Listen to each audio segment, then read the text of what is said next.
국회가 59년 만에 추진된 4차 추가 경정 예산안 심사에 돌입합니다. 여야는 코로나19로 인한 경제 피해가 상당한 만큼 이 신속한 처리에 공감대를 형성하는 것으로 보이는데요.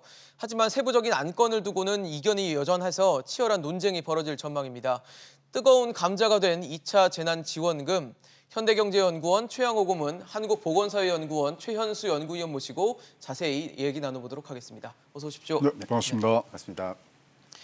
지금 가장 논란이 되고 있는 이슈 중에 하나가 만 13세 이상 모든 국민에게 통신비 2만 원씩 주겠다라고 한 정부 지원책인데 야당은 반대 입장을 내놓고 있어요. 사실 뭐 정부의 작은 위로이자 정성이다라고 문재인 대통령이 표현을 했는데 글쎄요. 2만 원이 주어서 좋겠죠. 좋지만 이게 과연 경제적인 효과가 얼마나 될지가 더 중요하지 않을까 싶은데 지금 어떻게 보십니까? 근데 현재 위기에 대한 소위 말하는 개념을 우리가 확실히 정해야 되는데요. 지금 돈이 있어도 소비를 못하는 보건 위기입니다. 보건 따라서 이거를 뭐 줘서 소비 이 확대라든가 예. 뭐 이런 거를 한다 그러는데 사실 뭐 이론적으로 지금 뒷받침할 수 있는 게 하나도 없어요. 뭐 경제적 효과나 뭐 하는데 지금 뭐 딱 한 가지만 갖고서 지금 뭐 여당에서 밀어붙이고 있거든요.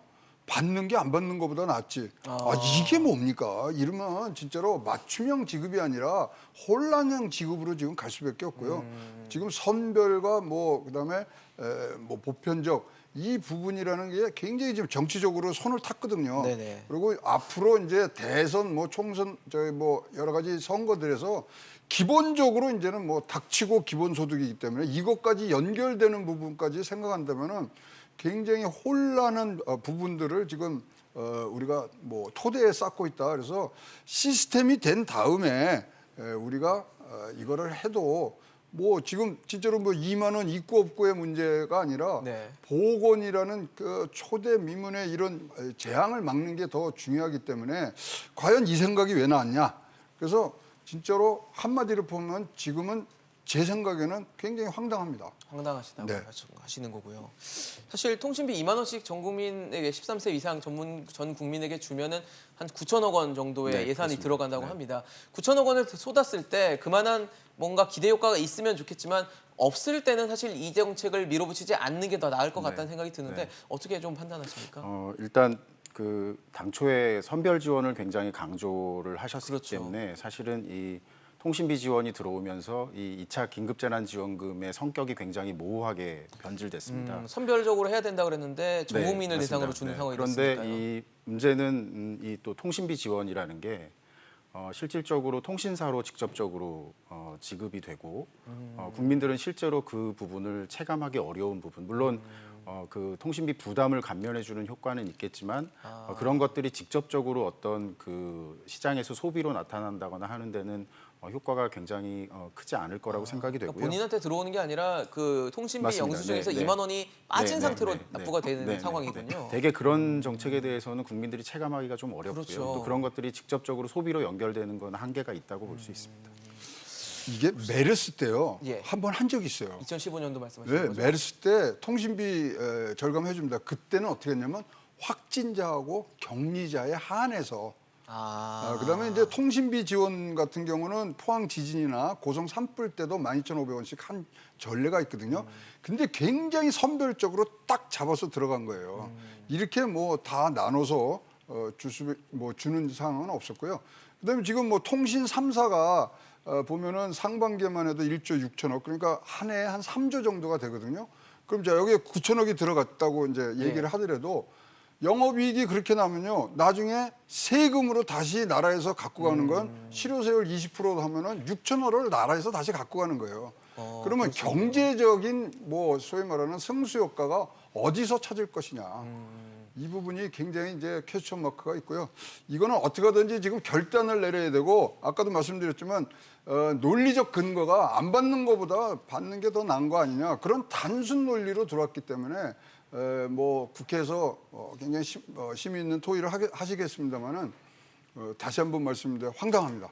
사실 지금 홍남기 경제부총리의 발언이 저희 화면으로 통해서 나가고 있는데 경제적 승수 효과는 분석이 필요하다. 그럼 승수 효과에 대한 분석이 없이 지금 이 정책이 추진되고 있다는 것 자체가 경제적인 어떤 파급과 영향, 긍정적인 영향을 정부도 제대로 분석을 못하고 있는 게 아닌가라는 생각이 들거든요. 네, 어떻게 맞습니다. 보세요? 그 지금 통신비 부분은 실질적으로 예를 들면 그 보편을 생각했다면 사실은 다른 방식의 어떤 직접 지원 부분을 조금 더 생각을 하는 게 필요했다라고 생각이 되고요. 이 지금 그 통신비와 관련해서 실질적으로 지금 집행을 준비하는 과정에서도 지금 요금제마다 혼란이 생기기도 하고 그렇죠. 또 전체 국민들이 사실은 그 통신비와 관련해서 이미 여러 가지 감면을 받고 있는 분들도 계시고요. 그래서 이제 그런 부분에서 좀 충분한 검토가 필요했다라고 생각이 되고 오히려 조금 더 보편적인 지원을 추가하려고 했다면 다른 방식이 필요하지 않았나라는 생각을 합니다. 네, 지금 뭐 사실 여권에서 밀어붙이고 있는 통신비 지원, 정부를 통해서 밀어붙이고 있는 정책이라고 봐야 될 텐데 여권 내부에서도 이견의 목소리가 있습니다. 지금 뭐 김경수 경남도지사 같은 경우는 이 무료 와이파이망을 확대하자라고 해서 대안을 내놨는데 글쎄요, 4차 추경 이용해서 일단 와이파이망을 확대한다. 이건 어떻게 좀 보십니까? 저는 더 좋은 방법이라고 생각하죠. 이게 더 낫다고 보세요? 뭐 지금 제로 데이팅이나 와이파이 개방하는 부분들이 더 하고요. 일단 지금 이 뭐 통신비 문제는요. 사실 5G 지금 쓰시는 분들이 한 뭐 785만 명 되는데 95%가 다 정액제예요. 그다음에 4G도 지금 80% 5,500만 대가 있습니다만은 네. 80%가 정액제예요. 여기 뭐 변할 수가 없는 뭐 많이 쓰거나 적게 쓰거나 무제한으로 지금 가시기 때문에 예. 이런 부분들이 하고 대한민국이 좋다는 게 ICT 강국이라는 게 다른 게 아니고요. 우리 이제 뭐 전문용어로 QoS라고 해서 퀄리티 오브 서비스가 있거든요. 네. 우리나라는 이 데이터를 쓰더라도요. 자기께 소진이 되더라도요. 끊어지는 게 아닙니다. 속도가 낮아져서도 계속 느려진 채로 들어오거든요. 이용할 수 있죠. 예, 다른 나라는 그렇지 않습니다. 그러니까 미국 같은 경우에도 이번에 미국의 그 통신위원회에서 뭐라 그러냐면 통신사한테 데이터를 다 쓰더라도 끊는 거는 절대 안 한다고 약속을 하라 이 정도예요. 다른 나라는. 그렇게 봤을 때 이게 과연 우리 생활에 주는 거냐, 진짜 혜택을 주는 거냐. 그렇다면 진짜로 뭐 파퓰리즘이라는 얘기가 예. 지금 나올 수밖에 없는 부분이고요. 저는 이게 통신 자꾸만 건드리시는데 사실 저는 6G 때 문제가 지금 코앞에 와 있거든요. 우리 지금 뭐 이 소위 말해 실생활에서 이 경험을 안 하기 때문에 그런데 예. 거기 가면요 우리나라 뒤처질 수밖에 없어요.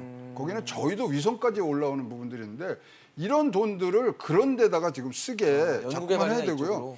지금 뭐 보니까 찾아보니까 6G에 지금 2,147억을 지금 향 5년간 하는데 9천억 넣으면요 우리나라 6G 1등 합니다.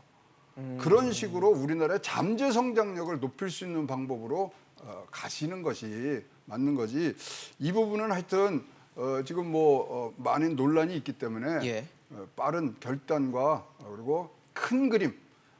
우리가 지지 않는 경제와 이기는 경제가 있는데 여기서 극복하고서는 이기는 경제로 가야죠. 그러는 차원에서의 효율적이고 아주 정밀한 타격감이 있는 네. 예산 집행이 필요하다고 생각합니다. 알겠습니다. 이번에 지금 코로나19 재확산 상황이 계속되는 지금 상황이 이어지고 있기 때문에 이 소상공인 자영업자들이 굉장히 어려운 상황입니다. 그래서 정부도 일단 2.5단계에서 2단계로 사회적 거리두기 단계를 낮추긴 했는데 그러면서 뭐 노래방이나 PC방 같이 이제 사회적 거리두기가 강화되면서 아예 영업을 못했던 곳 같은 경우는 한 200만 원이 지급이 되고 그리고 영업시간이 제한이 되면서 좀 피해를 본 업종에 대해서는 150만 원을 주는데 지금 사실 8월 19일, 지난달 19일부터 집합금 명령 금지가 되면서 문을 닫은 상황이라는 걸 봤을 때 과연 200만 원, 150만 원 정도로 소상공인들이 이 어려움이 해소가 되진 않을 거 아니에요. 네. 너무 액수가 좀 작지 않나라는 생각도 좀 들거든요. 네. 이번 그 긴급재난지원금에서 그래도 소상공인이라든지 특고나 프리랜서 부분에 대한 지원이 상대적으로 많이 컸던 건 사실인데요. 예. 사실 그동안에 이제 소상공인이나 영세 자영업자분들은 아마 고용했던 그 아르바이트생이나 뭐 직원들의 근로 시간을 좀 줄이면서라도 인건비 부담은 최소화하려고 했을 것 같고요. 그렇게 되면 실제 부담이 지금 남아 있는 건 사실 대부분이 임대료 부담이 굉장히 크실 거라고 그렇죠. 생각이 됩니다. 예. 그래서 이 부분 지원을 받으면 우선적으로는 사실은 임대료를 납부하는데 대다수가 사용을 하시지 않을까 생각이 되고요. 그렇게 되면 이 부분은 대부분 건물주에게 그냥 다시 넘어가게 되는 상황이 되고 그렇게 되면 당장은 소상공인분들의 어떤 부담을 해결해 드리는 데에는 도움이 될지 모르지만 이게 또 장기적으로 또 우리 그 경기에 미치는 효과라든지 이런 부분은 좀 제한적이라고 볼 수 있고 또 소상공인분들 같은 경우에는 이번에 이제 거리두기가 좀 완화가 됐지만 그래도 실제로 이제 다시 그 소비가 좀 살아나서 매출이 좀 어느 정도 회복이 되는 부분이 있어야 되는데 그러기에는 이 일회성 지원으로 그치는 부분으로는 좀 한계가 있고요. 개인적으로는 좀 그 1차 때와 같은 어떤 국민들이 좀 소비를 할 수 있는 여력을 살려주는 그런 지원과 그다음에 소상공인 지원이 같이 좀 병행이 됐으면 어땠을까 합니다. 왜냐하면 1차 긴급 재난 지원 때는 다른 나라들 같은 경우에는 소상공인에 대한 어떤 직접 지원들이 많이 언급이 됐었는데 우리는 주로 금융 지원에 그쳤었거든요. 그래서 이번에 직접적인 지원을 포함시킨 거는 의미가 있는데 좀 그 수준이라든지 이런 부분에 있어서는 일회성에 그치는 부분 또 전체 국민들이 어떻게 보면 그 소비의 여력을 좀 살려줄 수 있는 그런 지원이 좀 부족했다는 것은 좀 아쉬운 부분이라고 할 수 있습니다. 사실 일각에서는 네. 그 통신비 9천억 원 줄 거 이쪽 자영업자나 소상공인 도와줘라라는 입장도 있어요. 부족하니까. 저는 그게 맞다고 봅니다. 지금은 아까도 말씀드린 보건 위기고요. 지금 소비로 지금 연결되는 연결고리가 굉장히 낮다는 것이 벌써 1차 지원 때 나왔기 때문에 지금은 뭐 많이 소비하시는 분들이 더 많이 소비하게 하는 그런 분위기가 않지 않습니까? 나가서 쓸 수가 없는데요. 따라서 이럴 때는 진짜로 뭐 타격을 제일 많이 입은 분들이 가야 되고요. 이것도 이래요. 지금 뭐 고정비가 소상공인 고정비가 평균으로 뭐 한 600만 원 정도 나온다 그러거든요. 200만 원은 전기료도 안 된다 그러고요. PC방 같은 데는 뭐 자료를 보니까 뭐 2천만 원대 임대료 내는 거대 이 공간이 PC방도 크니까요. 많습니다. 그렇다면 행정명령을 내렸어야죠. 무슨 행정명령이냐면 강제로 임대료를 할인해라. 지금 사실 소상공인 뭐 만나서 얘기해 보면 제일 걱정되는 게 임대료예요. 그거는 장사하든 안 하든 나가는 무조건 거니까요. 나가는 돈이니까. 그렇다면 그런 행정명령이 같이 갔을 때 이것이 뭐 되는 거고, 자 200만 원 이제 받았어요. 영업 중단하고 그러면 지금 제일 먼저 이분들이 써야 될 분야는 대출금 갚는 거예요. 대출 그리고 받았으니까. 뭐 빚 있는 부분들에 먼저고 공과금 내셔야 되는 부분들, 임대료 내셔야 되는 부분, 이런 것들이 맞춰졌을 때 가는 거지. 지금 뭐 한 달 고정비가 600만 원인데 200만 원 줘서 어떻게 이 위기를 극복하라 그러는 건지 진짜로 뭐 잘 모르겠습니다. 사실 지금 뭐 200만 원 주고 150만 원 주고 하는 것도 있지만 지금 연매출 4억 원 이하 소상공인에게는 100만 원씩 이제 매출이 줄고 이러니까 100만 원씩 지원금 준다고 하는데 글쎄요 4억 원이라는 매출 기준 어떻게 생겼나 저는 왜 4억 원일까를 봤는데 봤더니 뭐 영세 가맹점 매출 기준이 3억 원이고 거기다가 한 1억 원 정도 더 얹어서 좀 더 주겠다 좀 더 많은 사람들에게 주겠다 뭐 이런 기준이라고 하는데 글쎄요 4억 원이라는 기준 자체는 어떻게 좀 보십니까? 뭐 일단은 그 업종별로 그 제한이 들어가 있는 부분과 좀 이렇게 구분하기 위해서 또 그 사각지대로 남는 업종들을 고려해서 이제 매출이 감소한 부분이라는 기준을 가지고 지원을 하는 영역을 새롭게 만든 건데요. 사실 이 부분은 이제 매출을 비교해서 최근에 어떤 매출 정보를 반영하는 것도 굉장히 어렵기 때문에 신청과 지원 과정에서도 다소 혼란이 있을 것 같고요. 또 말씀하신 것처럼 그 4억이라는 기준은 어떻게 보면 그 말씀하셨던 3억이라는 기준보다 조금 상향 조정했지만 중요한 부분은 뭐 매출이 얼마냐라는 것도 중요하겠지만 사실은 그 해당 업종별로 그 매출에 비례해서 비용이 얼마만큼 들어가고 그로 인해서 그 해당 소상공인들이 실질적으로 수입 내지는 소득이 얼마가 될 거냐가 굉장히 중요한데 그런 것들을 좀 감안해서 업종별로 우리가 이제 뭐 그 세제상의 그 경비율 제도도 있고 또 근로장려세제나 이런 제도에 보면 조정률 제도도 있고요. 업종별로 어떤 그 소득을 좀 가늠해 볼 수 있는 그런 방식들이 있습니다. 그래서 그런 걸 감안해서 좀 이런 그 업종별로 차등을 두는 기준도 마련을 했으면 어땠을까라는 생각이 듭니다.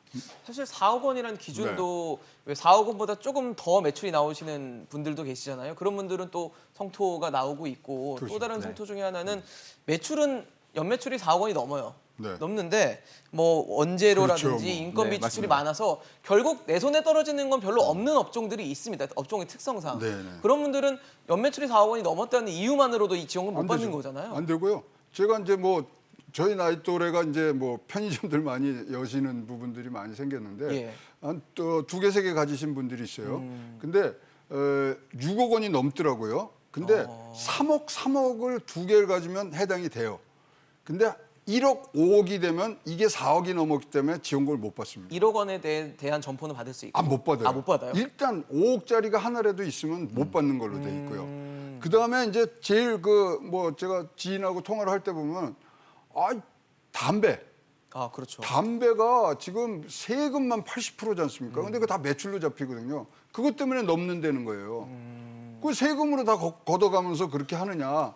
그다음에 이제 특수 편의점이라는 게 있습니다. 뭐 보면은 우리 뭐 야구장 가면 편의점 하나씩 있잖아요. 예, 그렇죠. 그런 게 전체 25%거든요. 근데 여기는 진짜로 매출이 제로예요.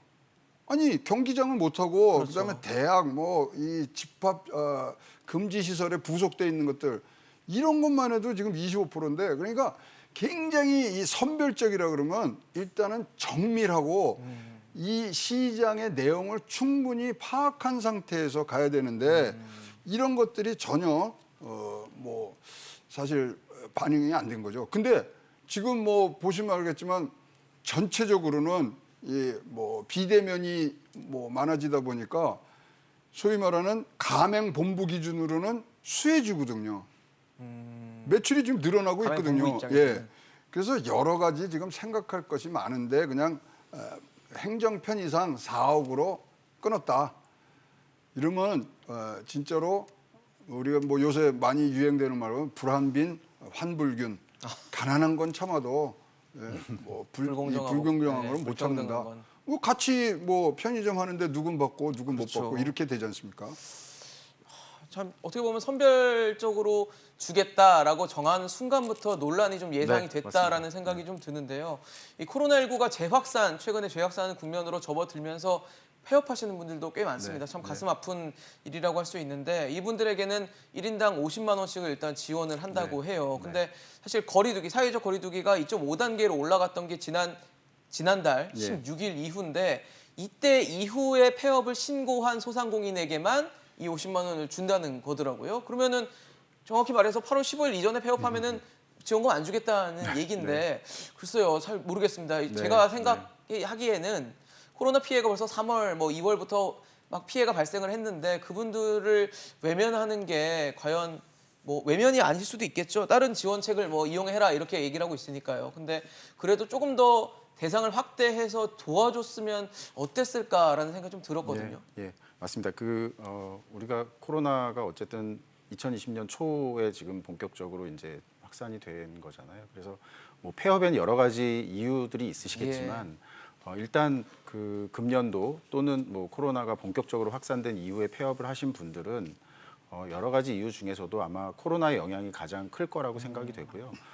당장 지금 8월 중순 이후 폐업자만 지원한다는 거는 사실은 굉장히 제한적인, 그러니까 그 폐업자를 미처 고려하지 못했다가 어떻게 보면 마지막에 부분적으로 끼워넣은 이제 것처럼. 포함을 시키는데 아주 제한적으로 포함시킨 것밖에 안 돼서 우리가 그동안에 지금 코로나로 인해서 전 국민이 굉장히 오랫동안 그 고생을 하고 있고 또 그 영세 자영자들이 어려움을 견디다가 사실은 어쩔 수 없이 폐업한 경우들이 그렇죠. 굉장히 많은데 네. 이런 그 날짜를 기준으로 했을 때는 최소한 적어도 코로나의 영향이 확산된 시점을 모두 포함해서 폐업한 그 영세 자영자들을 좀 지원하는 게 필요할 것 같습니다.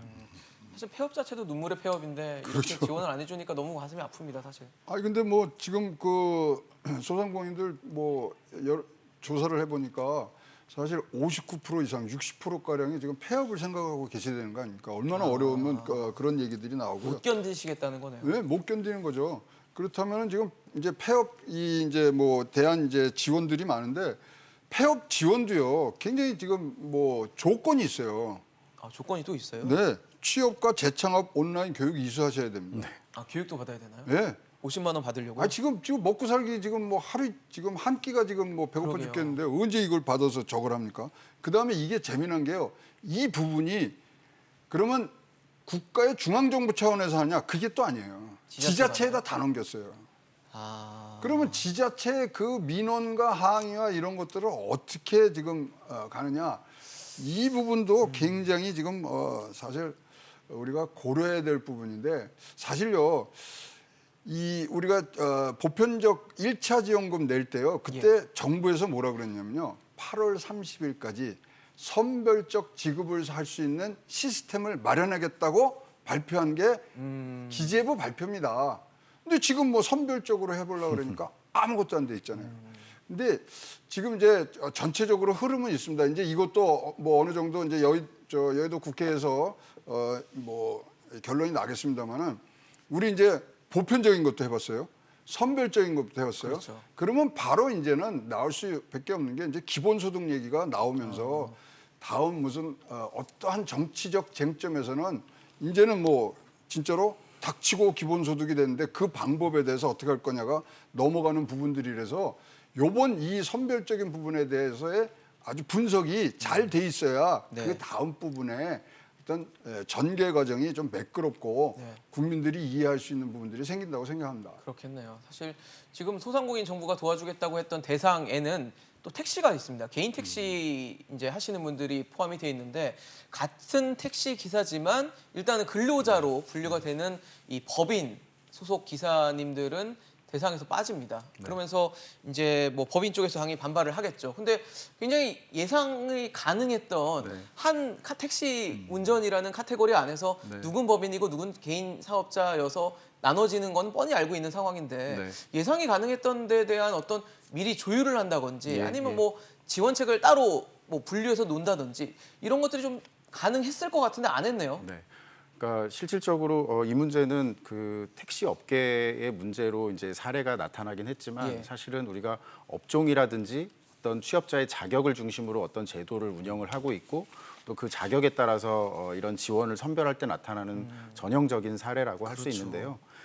사실은 그 소상공인이나 자영업자뿐만 아니라 그 특고 프리랜서 지원에 비해서 이번에 실질적으로 이제 무급휴직이라든지 아니면 그 소득이 감소한 상태에서 일을 하고 계신 분들, 그러니까 택시로 치면은 이제 법인에 소속이 돼 있으신데 영업은 잘 안 되다 보니까 소득이 좀 줄어드는 이제 그런 분들이 예가 될 수 있는데 또 일반 기업도 마찬가지고요. 그런데 이번에는 사실은 그 소득이 감소한 어떤 그 취업 근로자라든지 이런 분들에 대한 그 지원은 굉장히 좀 그 충분하지 않은 그런 상태입니다. 그래서 특히나 이런 그 업종별 차이라든지 또 일을 하는 방식의 차이를 개선해서 선별을 하려면 실질적으로 그분들의 소득이라든지 매출이 어떻게 변화되고 또 코로나로 인해서 영향을 받았는지를 파악할 수 있는 준비가 필요했다라는 거는 뭐 당연히 말씀을 드려야 될 것 같고요. 이제 그런 의미에서 보면 저는 아까 이제 김경수 지사가 공공 와이파이망 구축을 이야기한 것들을 말씀하셨는데 지난 주말에 사실은 그 소득 매출과 관련된 어떤 실시간 파악 시스템이라든지 또는 그런 것들을 기반으로 한 맞춤형 복지 또는 맞춤형 지원을 위한 좀 대대적인 개편 작업을 해야 된다라는 말씀을 하셨는데 그 부분이 굉장히 의미가 있다고 생각을 합니다. 사실 뭐 택시 기사들도 좀 논란이고 또 논란이 되고 있는 게 아동에 대한 지원이 있어요. 초등학생 이하 아동이 있는 가정에 아동 한 명당 양육비 20만 원 지원하겠다라고 했는데 그러니까 초등학생 그리고 또 미취학 아동들에게는 주겠다는 거죠. 근데 그러다 보니까 중고등학생 자녀를 둔 중고등학생들도 학교를 못 가서 집에서 이제 온라인 수업 받고 그러면서 이제 여러 가지 비용들이 지출이 됐을 텐데 이렇게 초등학생 이하로 정한 기준 이거 어떻게 봐야 될까요? 그 뭐 근거가 없죠 지금요. 그냥 뭐 밑도 끝도 없이 나왔고 1차 지원 때 40만 원씩 연말까지 쓰라고 미취학 아동한테 줬습니다. 근데 미취학 아동하고 지금 초등학교에 다니고 있는 학생 수하고가 거의 비슷해요. 250만, 280만 그러니까 그걸 20만씩 40만 원을 20만 원 나눠서 지금 뭐 지급하는 그런 굉장히 책상 위에서 계산하기 좋게 지금 나와 있는 부분인데요. 이것도 재미난 게 미취학 뭐 아동들은 지자체에서 지급을 해야 돼요. 그렇지만 초등학생은 교육청에서 지급을 해야 됩니다. 아. 이 굉장히 좀 시스템이 굉장히 좀 어렵고요. 예. 그래서 지금 뭐 여러 가지 개편에 대한 뭐 얘기들을 지금 많이 있고 꼭 필요한 얘기인데 일단 이제 소득과 뭐 이런 것들에 지금 관여가 되지 않습니까? 국세청으로 일원화를 해서 이건 영국 시스템입니다. 거기 네. 이 건강보험도 국세청에서 하고 있기 때문에 그러한 대대적인 그릇을 만든 다음에 우리가 기본소득을 주니 뭐 지원금을 주니 그 부분이 성급돼야 되고요. 혹시 좌판상인하고 노점상도 이번에 받을 수 있을 것 같아요? 없을 것 같아요? 뭐 그분들이 그러면 그 사람들은 사업자 등록이 안 돼 있지 않습니까? 그러니까요. 이번에 받습니다. 아, 받게 되나요? 예, 그러려면 심사를 얼마나 해야 돼요? 그렇죠. 물론 해야 되니까. 세희망 자금이라는 거는 못 받지만 위기가구 긴급 이 생계 지원 이거는 예. 받을 수 있거든요. 그럼 이렇게 얘기를 해놓고 좌판상인하고 노점상 그 어려운 지금 시간을 겪고 있으신 분은 어떤 식으로 대상 심사를 해서 추석 전에 뭐 지급을 한다. 야, 이게 뭐 참 지금까지 8월 달까지 다 만들어 놓는다 그래도 지금 뭐 시스템이 하나도 없는 상태에서 굉장히 혼란만 갖춰지고요. 이제 국회에서 또 뭐 여야 간에 진짜로 뭐 싸우는 거 보기 싫거든요. 네, 또 싸우겠죠. 예, 그렇다면은 진짜 이 부분들은 과감한 결단을 하셔야 됩니다. 지급은 하되 자, 제도를 어떻게 만드는 얘기를 하고 여러 가지 조건을 맞춰서 해야지. 뭐 11월 달에 3차 뭐 재확산이 일어나면 또 줍니까? 지금 뭐 또 줍니까라고 물어보셨는데 여당 내에서는 또 뭐 내년까지 상황 지속되면 전 국민에게 재난지원금 줘야 되는 거 아니냐는 얘기 또 나옵니다. 정말 또 줄 생각을 일단은 국회의원 뭐 홍익표 의원이 얘기를 했는데 보편적 지원까지 또 다시 또 꺼내들 수도 있다는 지금 시사를 했거든요.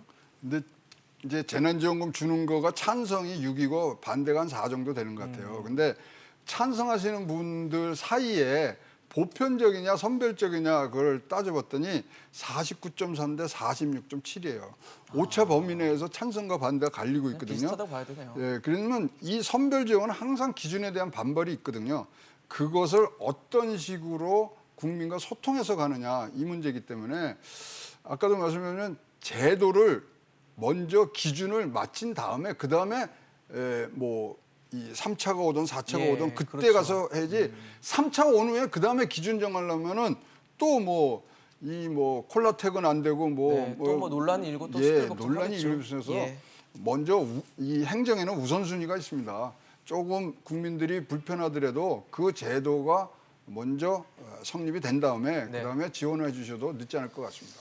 어떠세요? 네, 보편이든 선별이든 뭐 저희가 1차 때는 이제 그 긴급재난지원금 논란이 있다가 예. 이제 전국민 지급을 하게 됐는데요. 사실은 1차 직후부터 2차가 됐든 3차가 됐든 코로나 장기화에 대비해서 이 선별 지원과 관련된 소득 파악이나 매출 정보에 대한 파악 시스템들을 갖추고 또 정부가 전국민 고용보험을 지금 추진하고 있는데 기존의 틀로는 절대로 추진이 불가능합니다. 그래서 그것도 사실은 국세청을 기반으로 해서 소득 파악이라든지 또는 그 통합 징수라든지 이런 것들이 같이 이루어질 때 추진이 가능한데요. 예. 그런 것들이 사실은 향후에 우리가 보편이 됐든 선별이 됐든 이런 긴급재난 지원뿐만 아니라 향후에 사회 안전망을 운영하는 데 굉장히 중요한 기반이 될 수 있기 때문에 그런 준비를 지금부터라도 철저히 해야만 우리가 뭐 연말이든 내년이든 또 긴급재난 이슈가 됐을 때 필요에 따라서 우리가 보편 지급을 할 수도 있고 또 선별을 선택할 수도 있고요. 또 보편의 경우에도 사실은 1차 때 나왔던 얘기가 전 국민 보편 지급을 한 이후에 국세청으로부터 연말정산 때나 종합소득세 신고 때 선별적으로 환수하는 방법도 우리가 고민을 해보자. 그런 것들이 이제 현행 세법상에서는 물론 어렵겠지만 예. 우리가 법 개정을 추진하고 또 기본적으로 그런 틀을 도입을 하게 되면 향후에도 우리가 사회 안전망을 운영하는데 활용할 수 있을 거라고 생각이 됩니다. 알겠습니다. 일단 시스템 구축이 좀 최우선적으로 좀 필요하지 않나라는 생각이 듭니다. 오늘 최양호 고문 최연수 연구위원과 함께했습니다. 감사합니다. 네.